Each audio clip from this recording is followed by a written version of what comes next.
Hello everybody, this is Winterbrose. In this pulse mode blending segment, we're going to show you how to add primitive shapes in Blender so that you can experiment around and learn different techniques in Blender.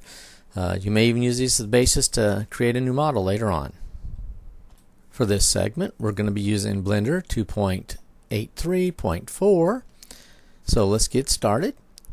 So we already showed you how to select and delete an item in the viewport, so we'll get rid of that.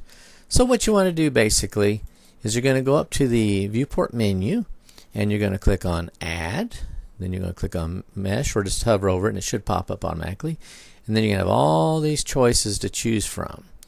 So you're not going to use probably a lot of these till you get deeper into Blender, like the UV sphere, the icosphere, but you'll probably, when you start playing with Blender, the cube, the circle, the plane, cylinder, cone, torus. But what we're going to show you is the monkey head, which is pretty cool. And we like that one because we're going to use it later to show you some stuff. But you can add all the objects you want. You can go and put a cube in here too. You can go in here and put in a, let's just say, oops, sorry, add mesh. I messed up. Another cone. And of course, you know how we showed you earlier how you can delete them. So like we don't want this cube in the way because we can't see through it. So let's go ahead and delete it. And you can see there's our monkey head. And we're going to move it out of the way. And we'll show you how to move things later.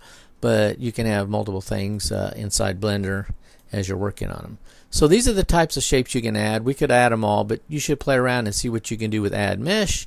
Play with these different shapes, just add them and delete them so that you can see what goes on and get used to that in Blender. We hope you enjoyed this segment on Pulse Mode Blending. Have a great day.